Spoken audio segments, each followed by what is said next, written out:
We continue with our tributes to Mary Steed. As you heard, and you will have known, of course, she spent the first 18 months of her life here with her mom, Josie. And I too, you're right, Claire, was at that meeting in Winds, I think it was.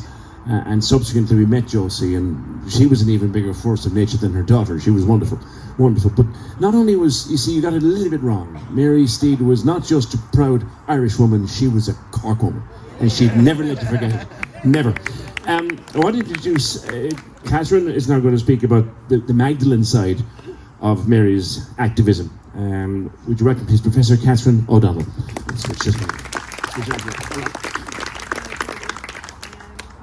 Hold on. Hi. Hello, everybody. You're very welcome. So I can't quite believe that I always called her Mary. I said that's what you'd be called in Cork, girl. I can't believe Mary isn't here, and I found when I was writing my notes for today that I was writing them to her, and I just really feel her with me here. And I just want to tell you, Mary, we got the most amazing win this year based on work that you started. Materials that you were involved in gathering together in your research have been used by Claire, born Lorraine Hughes, Maeve O'Rourke, who's here, myself, and your beloved Jim Smith, Professor of Boston College. We worked with the National Curriculum of Ireland to design course materials. We also worked with our colleagues who are advocating on the Tuam project and the Tuam Oral History project in the University of Galway. And Irish children will now have the opportunity to study for their junior cert in the social and personal curriculum, in the English curriculum, and in the history curriculum. We've produced materials that teachers can introduce them to the mother and baby home system, and they can learn their history, which is your history. And that would not be happening except for you, Mary. We all know that. Thank you.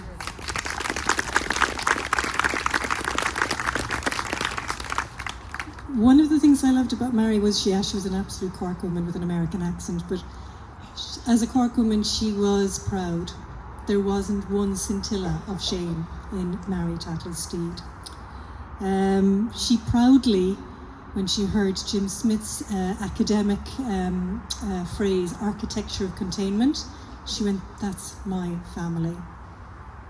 My legacy is that my mother's family, my father's family, and me and my mother have been in virtually every single institution of social control that was designed to hold poor people, especially poor women and their children, in 20th century Ireland. Industrial schools, mother and baby homes, and her poor mother Josie ended up doing a lot of time in fine needlework at a Magdalene laundry here in Cork also. And she was proud of that. She said, I am the nexus of 20th century Ireland, because it is a history that's yet to be fully understood and written. And we're all here part of a movement of trying to understand it and come to terms with it ourselves as politicians, as academics, as advocates, and as families who are affected. And there isn't a single family in Ireland, I think, that is not affected by the forced family separation system we had right throughout 20th century Ireland. So one way of understanding it is to look at it as a legacy, because all of these institutions were designed by the British Empire to control poor Irish people after the famine. We see a rise in the Irish Catholic middle class who go to found religious organisations. And in those very tricky decades post our independence, one of the first countries to actually get some forms of independence from the British Empire, we were worried that we were going to be a failed state. And so we continued a neo-colonial project of containing in these horrendous institutions the poorest among us and the most vulnerable among us, so that they wouldn't shame the rest of us. So those people who grew up in 20th century Ireland, as I did, know that politics of shame and know that politics of respectability. And we're still trying to figure out what is the good things to take from that culture and how to carry them into the 21st century. But one of the things we know we have to acknowledge is the harm that we did to each other. And Mary Steed was proud and fearless as a survivor of those institutions, as a third generation survivor of those institutions. She was bringing that history to light and bringing us to recognize the kinds of harms that people like her had to live with. She was a genius. She was an absolute genius when it came to figuring out how to tell the story in a way that the public could understand and that journalists like PJ could pick up and retell. So when I was recruited into Justice for Magdalenes, it was founded by Claire McGettrick, born Lorraine Hughes, and they brought Jim Smith, Maeve O'Rourke and myself in to join them. And Mary was our leader with Claire. I called them the Brains Trust. And even though I had degrees aplenty, I did most of my best learning in life from Mary Steed. So the first two things she told us as we were joining her in the campaign was, it's the women first.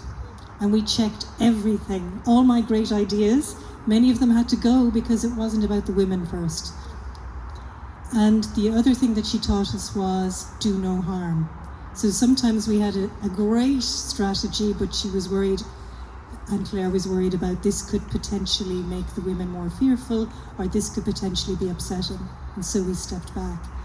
So she was our moral leader. She was our leader in terms of educating me about the history that I didn't know about, because me and my family were some of the winners of 20th century Ireland. I had to learn from Mary Steed about the true history of what had happened in my country.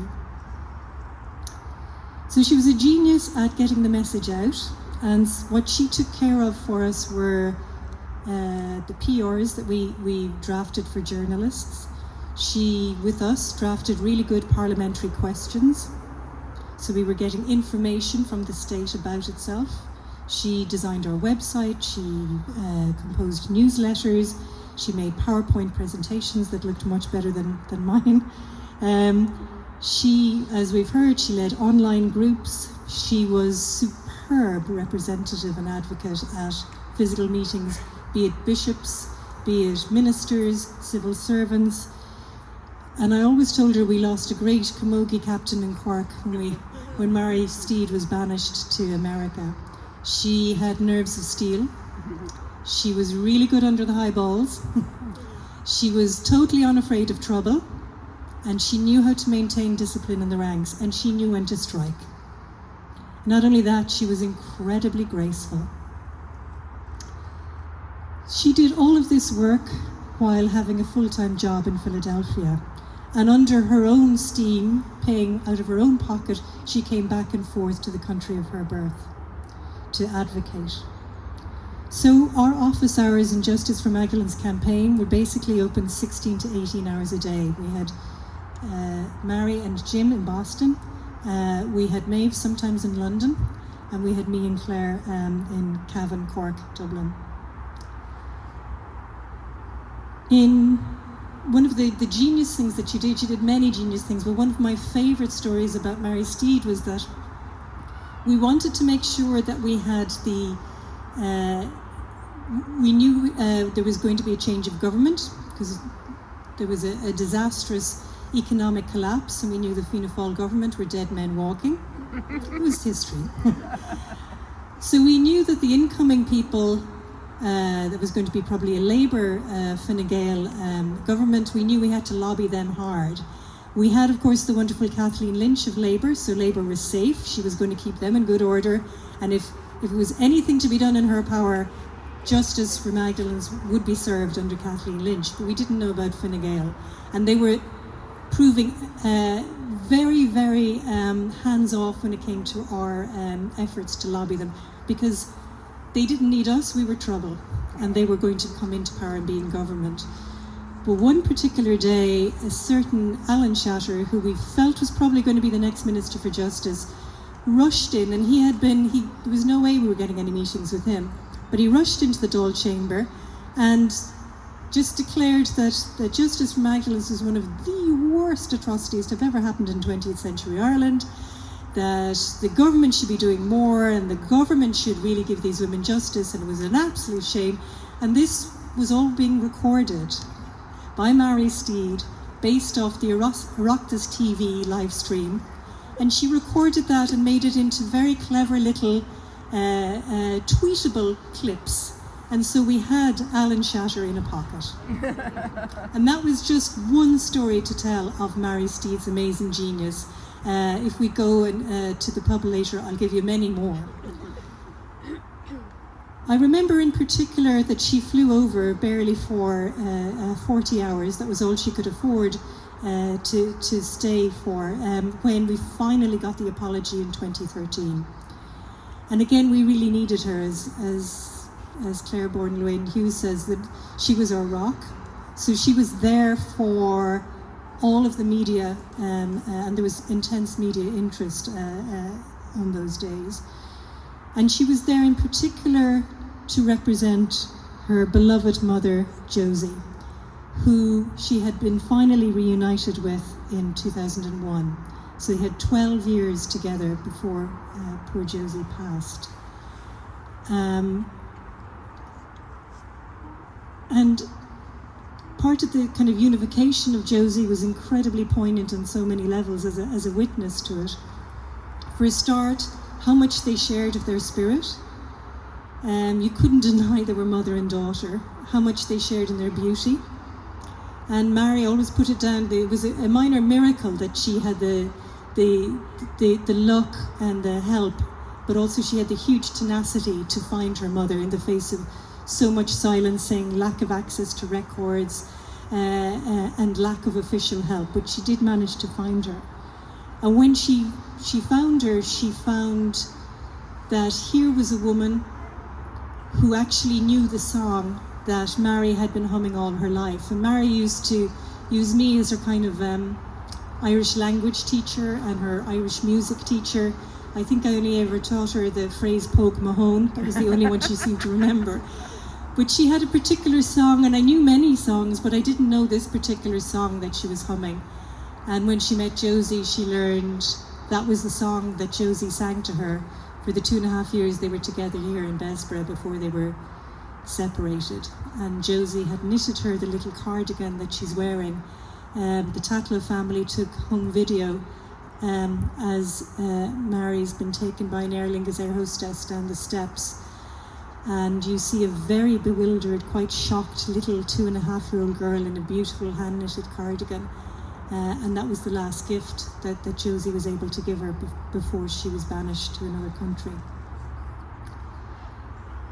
One of the things too that kind of is remarkable about Mary Steed is how much she put the general issue of justice before her own and more venal interests.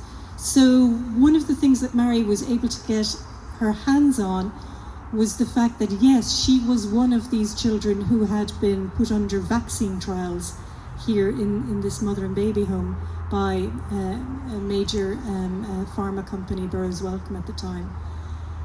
And she also knew that when she was unified with Josie, that Josie had given absolutely no consent. And there's nothing in the forms to say that there was any parental consent for these vaccine trials.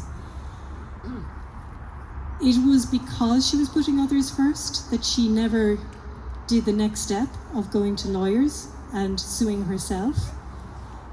There was always some other crisis, there was something online, there was some other point in her campaign that meant that she had to put her own kind of compensation. She wasn't interested in compensation and money. She was interested in wider justice. And I also think too that part of her lack of focusing on herself was perhaps too the trauma that she suffered. And yes, she was incredibly proud. Yes, she had nerves of steel. Yes, she was delightful and charming. But there was also a huge traumatic legacy of loss for the life the Cork girl could that she never got to have with her mother. And that loss was very, very marked. It would be remiss of me, Mary, not to mention that loss was very marked in her, even as she put it to excellent use to fuel her life and her desire to serve her country and serve others and serve justice. I'm going to end with beautiful words that Mary wrote, because she wrote so many beautiful words, all her press releases, most of her web text.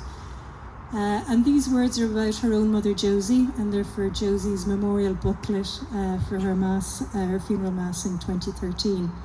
And Maeve was able to represent us there in England, where Josie died. Like so many former inmates of these institutions, they fled to other countries, and Josie, when she finally managed to figure ways out of getting out of the Magdalene, went to England. And these words that Mary wrote about Josie, I think, verbatim describe her daughter. And these words, Mary, that you wrote for Josie, I'm giving back right at you. This is you. Josie, Mary, taught me much about dignity, forgiveness, and keeping joy in our lives. Her gracious and giving nature was a wonder to behold. All who met and knew her found delight in this tiny but forceful and determined woman who gave so much of herself to others. Even the sorrows and secrets she held close to herself could not defeat that spirit. She would rather worry over others than discuss herself. While many of her generation and experience could never properly find solace or purpose in her life, my mum did.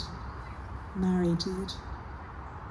And to use an American expression, wherever those two ladies found lemons, they would make lemonade. Ní eicmid é a lehéad an Arish. Katherine, thank you.